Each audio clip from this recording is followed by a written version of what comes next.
Hello everyone, welcome all of you, my friends, on this channel.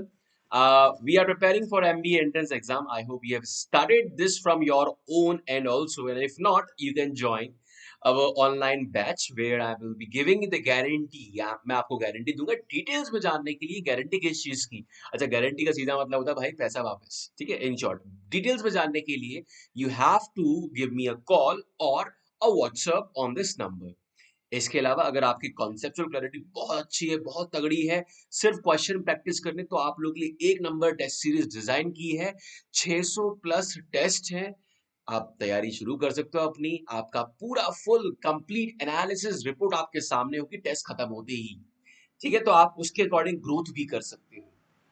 So guys let's start doing. अच्छा, एक और चीज कि यहाँ पर हम लोग तैयारी कर रहे हैं कैट और एमएचसीटी। ऐसा नहीं कि दो ही एमबी एंट्रेंस एग्जाम है, या फिर हम लोग जो प्रिपरेशन कर रहे हैं उससे सिर्फ दो ही एग्जाम्स की तैयारी होगी। सिर्फ पॉइंट इतना सा है कि आपके बाकी के एग्जाम्स में एक और सब्जेक्ट आता है जो हम लोग नहीं करते हैं। वो कौन सा सब्जेक्ट बता देता हूँ। हम लोग quantitative aptitude, data interpretation, logical reasoning, verbal aptitude and reading comprehension की तैयारी करते हैं। This is what we prepare here, ठीक है। लेकिन एक और सब्जेक्ट होता है जर्नल अवेयरनेस। अगर आप ये अपने एंड से इन वीडियोस के साथ क्लब कर देते हो तो आपके बाकी के एग्जाम, जैसे सीमेट हो गया आपका, जेट हो गया आपका, तो वो भी आप एग्जाम भर सकते हो आराम से। उसमें भी आप अच्छा स्कोर कर सकते हो। चलिए शुरुआत करते हैं। तो आज का आपका रीडिंग कॉम्प्रहेंशन है। Let me turn off my camera. तो आज का आपका रीडिंग कॉम्प्रहेंशन है, एक मिनट जस्ट, आपका रीडिंग कॉम्प्रहेंशन है फ्रॉम 2022 कैट। और यहाँ पर स्लॉट वन का क्वेश्चन है ये। अच्छा, इससे पहले हम लोगों ने चार क्वेश्चंस कर चुके हैं पुराने वाले रीडिंग कॉम्प्रहेंशन से। तो अब ये नया रीडिंग कॉम्प्रहेंशन रहेगा। देखो, रीडिंग कॉम्प्रहेंशन को डील करने के लिए मैं आपको अगर गाइड करूं कि क्या करना है इस पूरे चीज के अंदर, तो आपको प्रीवियस ईयर क्वेश्चंस सारे लगाने हैं। कैट के तो लगाने ही है, बाकी एग्जाम्स के भी लगाने हैं, हम लोग यहाँ पर लगाएंगे, ठीक है। इसके अलावा और आपको क्या करना है, देखो, वैसे तो ये बहुत है, मोर देन सफिशियंट है, लेकिन फिर भी अगर आप अपने साइड से एफर्ट लेना चाहते हो तो कोई भी एक अच्छा न्यूज़पेपर मैं पर्सनली रिकमेंड करता हूँ, द हिंदू। रीड करो, पूरा रीड ना कर सको तो एटलीस्ट एक एडिटोरियल ओपिनियन, कुछ भी एक चीज यहाँ पर आप रीड करिए। क्लियर। तो ये दो बातें आप करिए। इसके अलावा एक स्ट्रेटेजिकली आपको डील करना होता है इस सेक्शन को, तो वो कैसे करते हैं अपन समझेंगे। तो सबसे पहली चीज होती है कि आप क्वेश्चंस को समझ लो, ठीक है। क्योंकि अगर आप रीड करोगे पूरे पैसेज को, फिर आप रीड करोगे क्वेश्चन को, फिर आपको दोबारा आना पड़ेगा पैसेज के अंदर उसके आंसर को ढूंढने के लिए। एक तरीका ये है, एक तरीका ये कि आप क्वेश्चन को समझ लो, तो छोटे छोटे क्वेश्चंस होते हैं, और जब आप पैसेज को रीड करोगे तो आप बड़े आराम से कनेक्ट कर सकते हो क्वेश्चंस को पैसेज के अंदर। तो चलिए शुरुआत करते हैं। क्वेश्चन नंबर वन क्या है इस पैसेज का। Through meditation and the right attitude one allows emotions to happen to oneself, but one is advised to observe the emotions without necessarily acting them। देखो, हमारे लिए इंपॉर्टेंट बात हमें ध्यान में रखनी है कि भाई अगर कोई इंसान मेडिटेशन और राइट एटीट्यूड रखता है तो इमोशंस को वो अलाउ कर सकता है, लेकिन हाँ, उसको रोकना इम्पॉसिबल है, ठीक है ना। इसके अलावा क्या एडवाइस किया गया है कि उन पर एक्ट मत करो। जैसे कि एक कंडीशन आपको दे देता हूँ कि सामने वाले ने कुछ बोल दिया, आपको गुस्सा आ रहा है, तो आप उस गुस्से को समझो दिमाग के अंदर, उस पे एक्ट मत करो। काइंड ऑफ बात बोलना चाह रहा, थोड़ी वियर्ड सी बात है, ठीक है। तो सामने वाले ने कोई बात बोली, आप उस पर एक्ट मत करो। आपको गुस्सा आ रहा है, आप उस गुस्से को एक्ट मत करो, थोड़ा सा होल्ड रखो उसको। वन अचीव सम डिस्टेंस, ऐसा करने से क्या होगा, आप अपने गुस्से को ऑब्जर्व कर पाओगे। क्या कर पाओगे कि भाई मेरा गुस्सा करना क्या वैलिड होगा इस बात पर या नहीं होगा। आई बात समझ में। ये यहाँ पर है। एक और, जैसे मैं बोलूं, सामने वाले ने कुछ बोला, अब आपका भी दिल करेगा, आपका भी मन मचलेगा कि मैं भी इसको कुछ रिस्पॉन्स कर दूं, लेकिन ठीक है, मन में आया, वो कंट्रोलेबल नहीं है। थोड़े हद तक हो सकता है, लेकिन it can not be completely stop. आप कंप्लीटली अपनी दिमाग की चैटरिंग को स्टॉप नहीं कर सकते, लेकिन हाँ, आप उनसे डिस्टेंस रख सकते हो and you can decide what has value. क्या मेरा ऐसा करना सही होगा, या मेरा ऐसा मुझे ऐसा नहीं करना चाहिए, ये सिंपल सी बात बोली। आई बात समझ में? अब यहाँ पर लिखा हुआ है कि पैसेज में सॉरी, ये जो 4 लाइन लिखी है इससे हम क्या मतलब नहीं निकाल सकते हैं, which of the following option does not follow these 4 statements from the passage.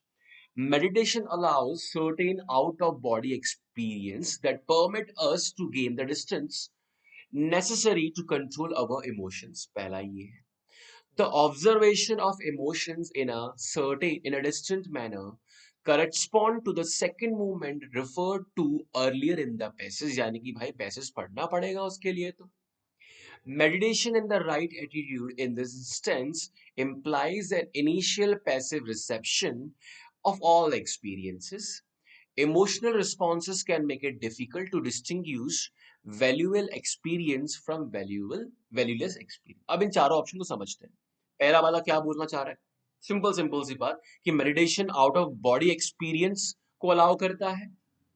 लेकिन अगर आप ध्यान से समझोगे, मेडिटेशन इमोशंस के बारे में बात कर रहा है, मेडिटेशन इनसाइड चीज के बारे में बात कर रहा है, तो क्लियर कट आंसर तो यही लग रहा है। ठीक है, ओके। अब इसके बाद observation of emotions in a distant manner, लेकिन यहाँ पर पैसेज के पुरानी चीज की बात की गई है, तो वो एक हो सकता है, अपन को पैसेज पढ़ना पड़ेगा। ठीक है ना। इसके अलावा यहाँ पर बोला गया कि initial passive reception of all experience, इसको भी समझने के लिए पैसेज को पढ़ना पड़ेगा। ओके,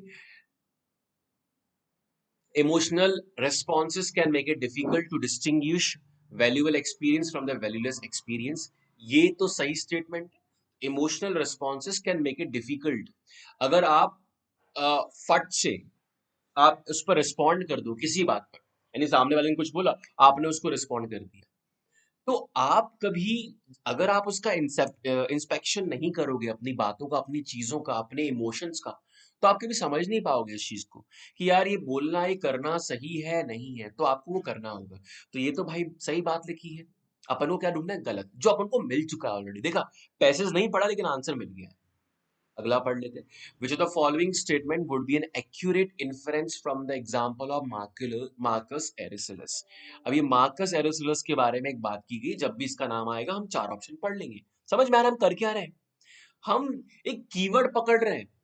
और आप देखिएगा, पिछले वाले पैसेज के अंदर भी 4 में से 2 क्वेश्चन हमने बिना पैसेज पढ़े लगा लिए थे।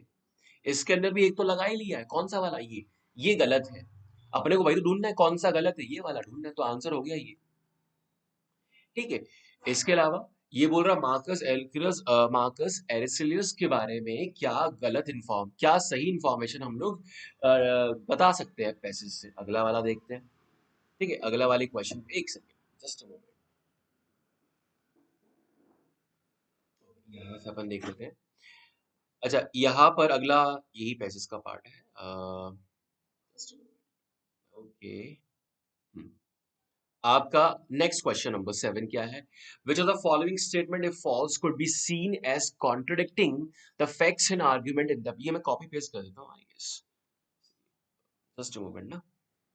ये 2 क्वेश्चंस हैं, और भी पैसेज आपके लिए तैयार है, आप जैसे देख सकते हो।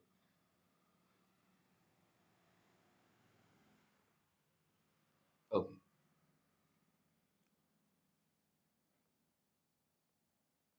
देखिए, तो ये आपका है question. Which of the following statement if false could be seen as contradicting the facts in argument in the passage. इनमें से कौन सा फैक्ट जो है वो पैसेज से कॉन्ट्रडिक्ट करता है? यहाँ पर ये बात लिखी हुई है। ठीक है, तो ये अपन को समझना है। इसके अलावा अच्छा, यहाँ पर अगला क्वेश्चन क्या है? अच्छा, ये समझने के लिए क्या करना पड़ेगा? चारों को पढ़ना पड़ेगा ना एक बार, क्योंकि आपको समझ में कैसे आएगा फिर। In the Epicurean view, indulging in the simple pleasures is not desirable. एक एपिक्यूरियन व्यू की बात की गई है, जहां पर बोला गया कि सिंपल प्लेजर में फंसना ही नहीं है अपन को, not desirable. Despite practicing meditation and cultivating the right attitude, emotions cannot be ever controlled. अगर आप क्वेश्चन नंबर 5 जो हमने पढ़ा था, क्या लिखा था हम लोगों ने? स्टेटमेंट क्लियर कट लिखा हुआ है यहाँ पर, देखो भाई। It is impossible to prevent the emotions even with the right attitude and meditation. One allows to happen to oneself. मतलब कि ये बोलना क्या चाह रहा है स्टेटमेंट से, आप अपने इमोशंस को सामने वाले के सामने कैसे रिप्रेजेंट करना चाहते हो नहीं करना चाहते हो सामने वाले के सामने, ये आप कंट्रोल कर सकते हो। लेकिन आप अपने अंदर कंट्रोल कर सकते हो नहीं कर सकते हो, यहाँ पर क्लियर लिखा है कि आप कंट्रोल नहीं कर सकते हो। सामने वाला बकवास करेगा तो गुस्सा तो आएगा, लेकिन उस पर रिएक्ट कैसे करना है ये हमारे ऊपर है। ये बात बोली गई है। ठीक है, समझ में आया? तो यहाँ पर ये जो पैसेज के बारे में लिखा हुआ है कि despite practicing meditation and cultivating the right attitude emotions can not be ever control, बिल्कुल सही लिखा है। यहाँ क्या बोला है, कॉन्ट्रडिक्टिंग है, तो ये वाला तो सही है, मतलब अपना आंसर नहीं होगा।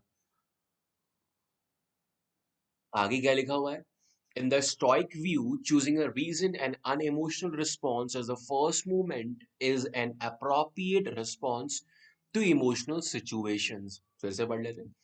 Choosing a reason, unemotional response as the first movement. Reason यहाँ पर अपन समझते हैं, इस वर्ड को पकड़ लेते हैं।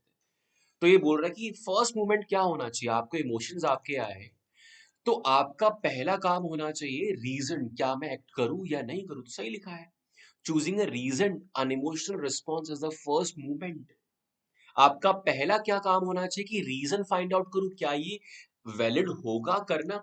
वही काम वही बात लिखी हुई है जो यहाँ पर लिखा हुआ है कि आपको एक्ट नहीं करना है, you have to keep some distance and decide कि क्या ये करना सही है या नहीं है। आई बात समझ में? तो ये कैसे करोगे, जब आपका रीजन रिस्पॉन्स होगा तो ये भी ठीक है। तो जब भी कोई इमोशनल सिचुएशन आती है, आप पहले सोचिए, आप उसमें फिगर आउट करिए कि क्या ये करना वैलिड है, रीजन है या नहीं है। तो ये भी अपना आंसर नहीं होगा, क्योंकि ये बात तो सही लिखी है। The Greek philosopher Zeno survived the Roman empire, Roman era until 300 AD. तो ये एक बात लिखी है, तो ये अपन को पैसेज से ही चेक करना पड़ेगा, हम लोग कंक्लूड नहीं कर सकते। लेकिन हमारे सामने एक और चार ऑप्शन, यहाँ पर अपने को दो ऑप्शन में, दो ऑप्शन तो अपन ने बिना पैसेज को पढ़े हुए कर दिया भाई। On the basis of the passage with the following statement can be regarded as true. सही कौन सा है? Again, Epicureans believe in controlling all emotions. ठीक है, अब देखिए, थोड़ा अगर आपको पैसेज समझ में आया तो इतनी तो बात समझ में आ गई कि हम इमोशंस को कंट्रोल नहीं कर सकते हैं, वो तो अपने दिमाग में आएंगे। हम क्या कंट्रोल कर सकते हैं? हम अपना रिस्पॉन्स, सेकेंडरी रिस्पॉन्स। प्राइमरी क्या है? प्राइमरी है कि हमारे दिमाग में वो बात आ गई। अब सेकेंडरी रिस्पॉन्स क्या हुआ कि अब उस पर रिएक्ट कैसे करना है।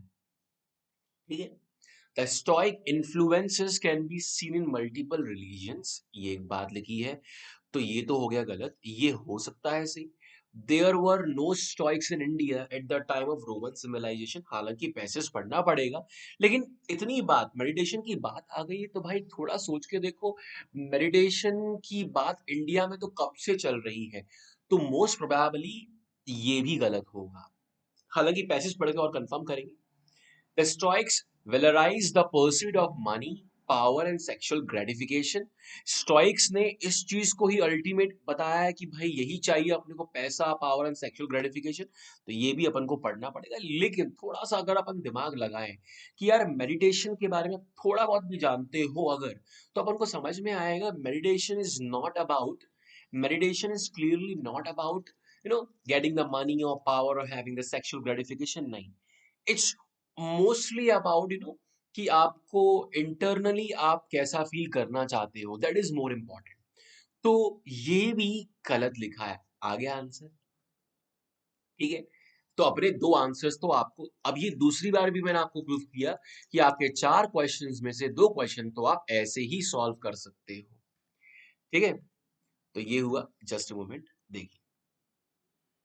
अब इसके बाद फटाफट से अब आप फुल स्पीड में पढ़ सकते हो। अपन को अगर ध्यान में अगर आए तो हमें एक तो एपिक्यूरियन व्यू के बारे में पढ़ना है, एक हमें फर्स्ट क्वेश्चन का आंसर निकालना है, एक मार्कस एरिगलस के बारे में पढ़ना है। ठीक है, ये वैसे अपन ने कर लिया, मल्टीपल रीजन्स की बात होगी। और एक अपन को क्वेश्चन नंबर 7 में ग्रीक फिलोसोफर जीनो के बारे में कुछ बात लिखी होगी, पढ़ना है। Stoicism was founded in 300 BC by Greek philosopher Zeno and survived into the Roman era till 300 AD. Clear cut बात, पहले स्टेटमेंट पढ़कर समझ में आ गया, ये तो कनेक्ट हो रहा है हमारे क्वेश्चन से, यानी कि भाई ये बात तो सही है। अगर ये बात सही है मतलब ये आंसर नहीं है, तो अपना आंसर क्या होगा? हो गया, सीधा सीधा आंसर आ गया इसका।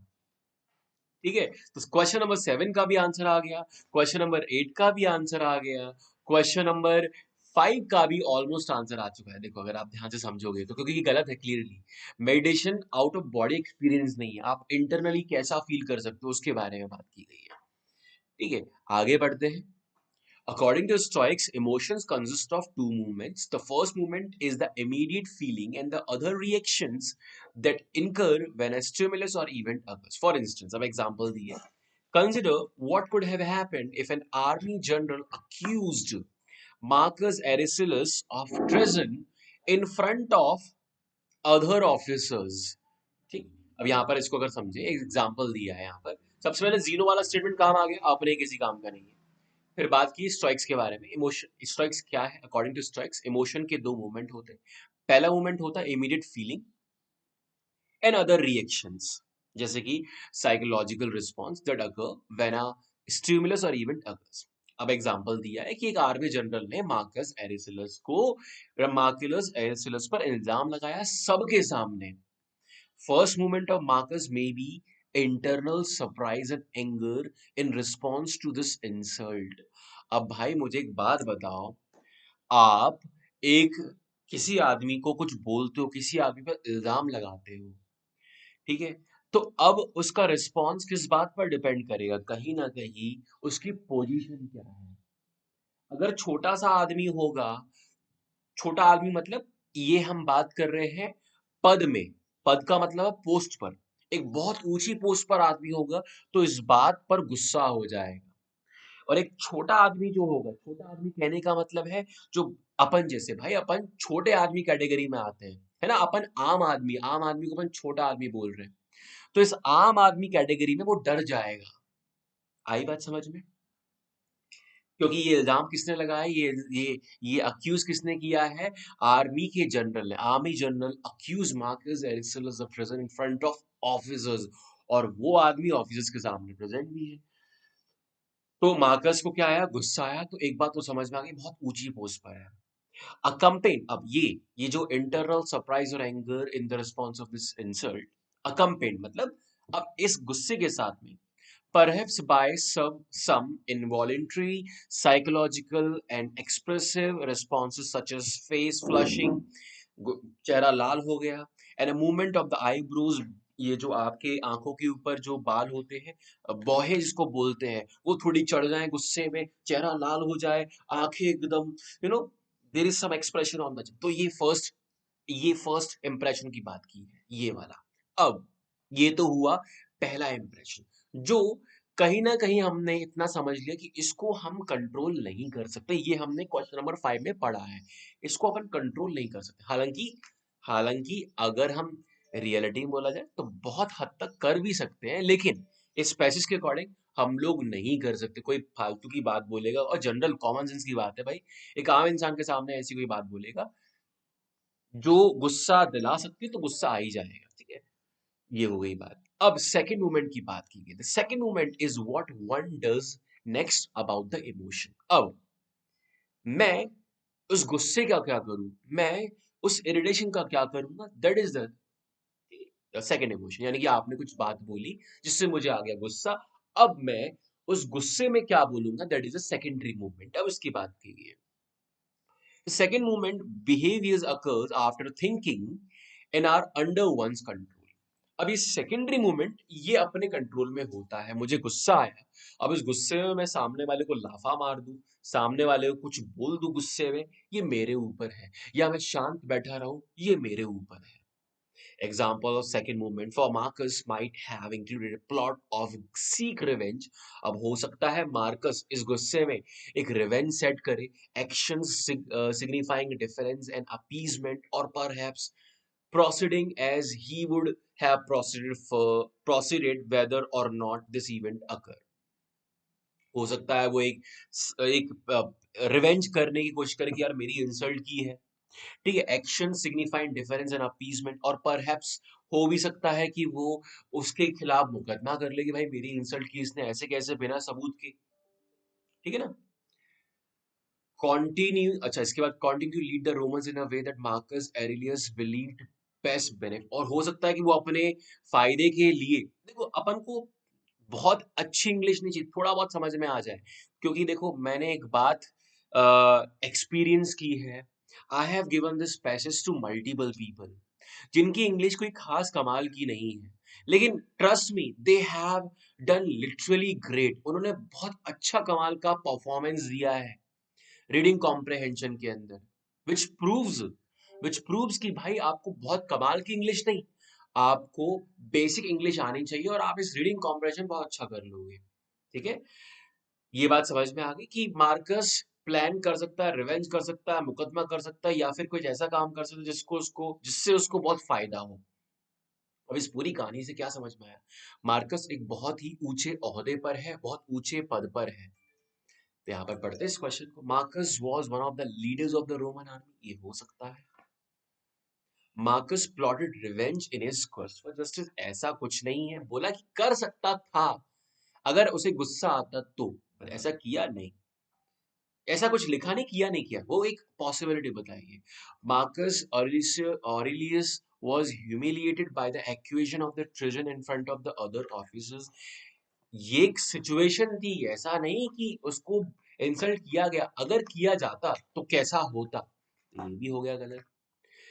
Marcus Aurelius was a stoic whose philosophy survived the Roman era, ऐसा भी कुछ नहीं किया गया यहाँ पर। मार्कस के बारे में ऐसी कोई बात नहीं की गई है। ठीक है ना, ये जियोन की बात है, जीनो की बात, सॉरी। तो आंसर किया, क्वेश्चन नंबर 6 का भी आंसर आ गया, क्वेश्चन नंबर 7 का भी आंसर आ गया, क्वेश्चन नंबर 8 का भी आंसर आ गया, और क्वेश्चन नंबर फर्स्ट यानी फिफ्थ वाला, इसका भी आंसर आ चुका है अपना। हालांकि और पढ़ लेते हैं इसको, पूरा पैसेज खत्म करते हैं। देखो आपका एक पैसेज पूरा अपन ने खत्म कर दिया। इसके अलावा इसमें क्या लिखा हुआ है? In a stoic view, choosing a reasoned unemotional response as a second movement is only appropriate response। अब आप कनेक्ट करना चाहो तो आप देख सकते हो, यही एग्जैक्टली सेम चीज यहाँ पर लिखी हुई है। जस्ट अ मोमेंट, यहाँ पर एक स्टेटमेंट अगर आपको याद हो, हाँ, in a stoic view choosing a reason and emotional response as the first movement is appropriate response to the emotional situation. Correct है, बिल्कुल सही बात है। यहाँ पर पूछा फॉल्स कौन सा है, कॉन्ट्राडिक्टिंग टू द पैसेज, उसके बारे में बात की। तो ये भी अपन ने कनेक्ट कर लिया, लेकिन हमने कॉमन सेंस से कर लिया। The Stoics believe that to live a good life and be a good person, we need to free ourselves of nearly all desires, such as too much desire of money, power, and sexual gratification। अब देखो, last वाले question के अंदर यही बात लिखी है कि stoics valorize the pursuit of money, power, ये उसको प्रमोट करता है या ये बोलता है कि भाई यही अल्टीमेट गोल है। लेकिन स्टोइक्स बोलता क्या है, स्टोइक की थ्योरी क्या बोलती है? Believed to live a good life and be a good person, we need to free ourselves। हमें उल्टा फ्री होना है इन सब चीजों से, इसको पावराइज नहीं करना है, इसको वैलिडेट नहीं करना कि भाई यही है, सब कुछ यही है, नहीं, यहाँ तो उल्टा बोला गया है। ठीक है, तो वो स्टेटमेंट इसलिए गलत हो गया। Prior to the second movements, we can consider what is important in life. Money, power, and excessive sexual gratification are not important. Character, rationality, and kindness are important. Epicureans, first associate with the Greek philosopher Epicurus, held a similar view, believing that people should enjoy simple pleasures such as good conversations, friendship, food, and wine, but not be indulged in these pursuits and not follow passion for those things।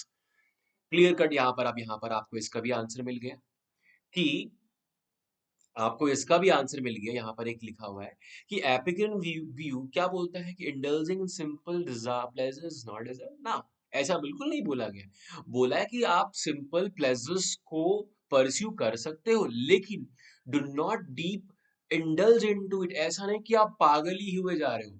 थोड़ी दोस्ती, थोड़ा पैसा, थोड़ा मतलब थोड़ा थोड़ा सब कुछ लिखा हुआ है।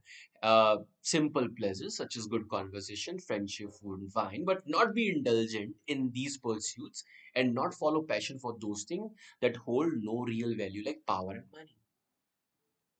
बहुत ज्यादा आपको इन सब के पीछे पागल नहीं होना है, यू शुड एंजॉय यहाँ पर क्लियर लिखा, तो वो स्टेटमेंट ही समझ में आ गई। As Oatley 2004 states, the Epicureans articulated a view, enjoyment of relationship with friends, of things that are real rather than illusory, simple than artificially inflated, possible rather than vanishingly unlikely, that is certainly relevant today. In sum, these ancient Greek and Roman philosophers saw emotions, especially strong ones, as potentially dangerous. यहाँ पर एक बात लिखी गई थी, एक as Otley states, the Epicureans articulated a view, क्या एक view थे, enjoyment of relationship with friends, of things that are real than the illusionary. मतलब बोला भाई कि आप रियल चीजों पर एंजॉय करो इन इंस्टेड ऑफ इल्यूजरी, यानी कि दोस्ती ये असली चीज है। अच्छा, इससे पहले वाले स्टेटमेंट में क्या बोला गया कि पैसा पावर ये इल्यूजन्स है दिमाग के अंदर, लेकिन दोस्ती कॉन्वर्सेशन रिलेशनशिप ये एक अच्छी चीज है। ठीक है, simple rather than artificially inflated, यानी कि आप बहुत चमक धमक के पीछे नहीं, सिंपल चीज के पीछे जाइए। पॉसिबल रेदर देन वेनिशिंगली अनलाइकली, जो पॉसिबल है, ठीक है, जो सिंपल है, पॉसिबल है, जो रियल है, उसके बारे में बात करें। It is certainly relevant today. यहाँ पर एक सिंपल बात की है, बहुत ये इन सम समझाऊं आपको मैं, तो आपको एक सिंपल इंसान बनना है, उसके बारे में बात की है। They viewed emotion as experience that needed to be in controlled, ingrained and controlled. Control में होना चाहिए, as Audley points out, the stock idea bears some similarity to Buddhism. जो बुद्धिज्म में बोला है वैसा ही कुछ स्टोइक में बोला गया। Buddha living in India in the 6th century BC argued, 6th century BC मतलब 300 BC, यानी कि 3rd century BC में स्टोइक इंट्रोड्यूस किया गया, उससे पहले ही है। तो बुद्धा लिविंग इन इंडिया, तो यहाँ पर एक स्टेटमेंट अगर आपको याद हो, यहाँ पर there were no stoics in India at the time of Roman civilization, no, उससे पहले ही था इंडिया में। तो देखो हमने ये स्टेटमेंट देख लिया, ये स्टेटमेंट देख लिया, अब ये अपन देखने वाले हैं।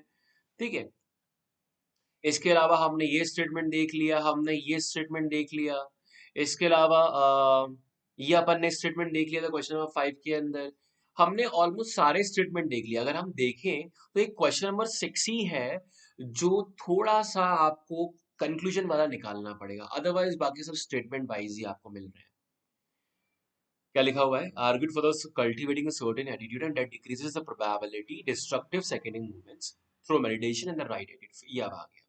One allows emotion to happen to oneself. It is impossible to prevent this. What one is advised to observe the emotions without necessarily acting on them. One achieves some distance and decides what has value and what does not have value. Simple सी बात बोली जाएगी। तो क्या लिखा हुआ है कि आप अपने इमोशंस को कंट्रोल तो नहीं कर सकते even bye meditation right attitude, लेकिन आप ये अलाउ कर सकते हो या आप कंट्रोल कर सकते हो कि आपके इमोशन सामने वाले पर कैसे जाएंगे। आपका गुस्सा आपको आया, अब ये आपने इमोशन को, अपने गुस्से को, अपने खुशी को आप सामने वाले के सामने कैसे रिप्रेजेंट कर सकते हो। ठीक है ना। और इसमें क्या बोला गया है कि इट्स बेटर कि आप थोड़ा पॉज लो, एक रीजन के साथ सोचो कि क्या ये सही होगा, गलत होगा, और एक डिस्टेंस बनाकर जब आप सोचोगे रीजन अप्रोच के साथ, तो आप ये डिसाइड कर पाओगे कि इसकी वैल्यू, किसकी वैल्यू है, किस चीज की वैल्यू नहीं है, क्या ये ऐसा करना सही है, नहीं है। Additionally the stock idea of developing virtue in oneself or becoming a good person, which the Stoics believe we could do because we have a touch of divine, laid the foundation of three monotheist religion, Judaism, Christianity and Islam. तो कहीं ना, अब देखो simple समझा जाए तो ये Stoics ने कहीं ना कहीं फाउंडेशन किया जुडाइज्म का, क्रिश्चियनिटी का, इस्लाम का। As with Stoicism, tenets of this religion include controlling our emotion, lest we engage in sinful behavior. तो यहाँ पर ये भी बोला गया कि इन रिलीजन्स में ये भी बोला गया कि अपन को कंट्रोल करना है। जो मैंने आपको बात की थी स्टार्टिंग में कि भाई ऐसा जरूरी नहीं कि सामने वाला कुछ बोले आपको गुस्सा ही आ जाए, उसकी भी प्रैक्टिस हो सकती है। ठीक है ना। हालांकि स्टोइक्स ने ये बोला कि कंट्रोल अपन नहीं कर सकते, लेकिन अपन कंट्रोल सेकेंडरी मूवमेंट को कर सकते हो। लेकिन यहाँ पर ये बोला है कि थोड़ा बहुत आप कर सकते हो सिंपल बिहेवियर, जैसे कि आपको कुछ बुरा करने का मन हो तो मत करो उसको। तो having a thought of doing bad, इस पे कंट्रोल नहीं है, लेकिन डूइंग बैड इस पे कंट्रोल है। ठीक है, तो ये आपका पैसेज खत्म हुआ, आपको समझ में आया। अब देखो सारे क्वेश्चन के आंसर्स आपको आ चुके हैं। मैं एक बार क्वेश्चन नंबर 5 रिपीट करता हूँ। Emotional responses can make it difficult to distinguish valuable experience from the valueless experience. यहाँ पर इमोशनल रिस्पॉन्स की क्या बात की, यानी कि आप इमोशनल रिस्पॉन्स का मतलब क्या आया कि सामने वाले ने कुछ बोला गुस्सा दिलाने के लिए और आपको गुस्सा आ गया। अब उस गुस्से का रिस्पॉन्स आपने गुस्से में ही दिया, यानी कि आपको गुस्सा आया और आपने वही गुस्सा गुस्सा शो कर दिया। हर बार करना ये सही नहीं है, हर बार करना ये सही नहीं होगा। आपको उसको पॉज लेके सोचना है कि शुड आई शो इट और नॉट। मैं गुस्से के ऊपर क्यों फोकस कर रहा हूँ, एक जनरल जनरल रिएक्शन, खुशी वाली चीज है कि जैसे आप एक्साइटमेंट भी ले सकते हो एग्जांपल के लिए, ठीक है। तो वो अगर आप इमोशनल रिस्पॉन्स रखते हो तो आप कभी ये सोच नहीं पाओगे, समझ नहीं पाओगे कि क्या ये यहाँ जरूरी था करना या नहीं था, ठीक है ना। तो ये बात सही लिखी है, meditation the right attitude in this instant implies a initial passive reception of all experiences, बिल्कुल सही लिखा है, ठीक है ना। यहाँ पर इनिशियल रिस्पॉन्स की बात हो गई है अभी। इसके बाद the observation of emotions in a distant manner correspond to the second movement, यानी कि अगर आप अपने इमोशंस को ऑब्जर्व करोगे तो आप सेकंड मूवमेंट को रेफर कर सकते हो, सोच सकते हो, समझ सकते हो।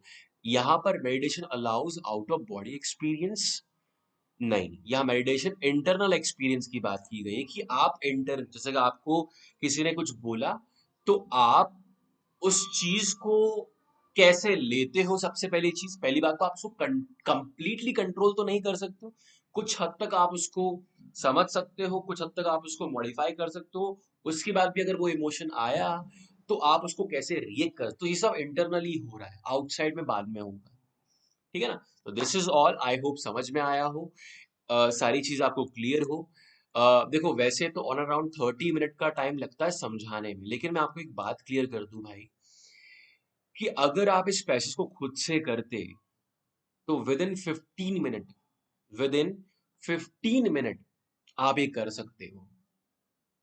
ज्यादा से ज्यादा टाइम बता रहा हूं, वैसे तो अगर आप एक अच्छे रीडिंग स्किल पे 10 मिनट में भी लगा सकते हो, बट मैं आपको बोला एज अ बिगिनर भी अगर आप करने बैठोगे तो आप 15 मिनट में अंदर अंदर उसको लगा दोगे। इंग्लिश के बारे में ज्यादा मत सोचना कि मुझे इंग्लिश बहुत कम आती है, ज्यादा आती है, बस आपको वो पढ़कर समझ में आ जाए कि भाई बोलना क्या चाह रहा है। आपके 4 पैसेज हैं, तो देखो अगर आपने 4 की 4 15 मिनट में कर दिए, अज्यूमिंग कि सारे सही हैं, ठीक है, क्योंकि आप इतना टाइम ले रहे हो 15 मिनट, तो सारे सही मान के चलेंगे तो आप 16 सवाल कर लोगे, ठीक है। तो 16 क्वेश्चंस आप कर सकते हो करीबन करीबन 1 घंटे से लेकर 40 मिनट के अंदर अंदर, ये आपको डिसाइड करना है। और स्पीड अप कर सकते हो तो बहुत अच्छी बात है। बाकी के 8 क्वेश्चंस जो बचेंगे उसके लिए आपको 15 से 20 मिनट मिलेंगे, बहुत मुश्किल नहीं होगा, बहुत इजीली आप कर सकते हो। अगर आप फिर से देखो 10 मिनट के हिसाब से, तो आप ये 4 4 क्वेश्चन के हिसाब से तो आप कर सकते हैं, ठीक है। तो इन सिंपल सी बात है कि अगर आपको स्पीड डिसाइड करनी है तो विद इन 10 मिनट्स आपको एक पैसेज या आपको 4 क्वेश्चंस लगाने हैं, तब जाकर आप पूरा ये इंग्लिश का पेपर खत्म कर सकते हो। बट हालांकि देखो फिर वही वाली बात है कि क्या पूरा करना जरूरी है, नहीं, ऐसा कोई जरूरी नहीं है। इट्स ऑल अबाउट कि आप मैक्सिमम करो, अपनी स्पीड को बढ़ाओ, आप 90 परसेंटाइल 99 परसेंटाइल को टच करो, ताकि आप सारी कट ऑफ क्लियर कर लो। तो आई वो वीडियो अच्छा लगा हो, जाने से पहले make sure to hit the like share and subscribe button अगर अच्छा लगा हो, and see you all in the next video. And I hope it has been delivered to you कि we are having the online batch where we are giving the guarantee for all of you, if not we will refund you the fee.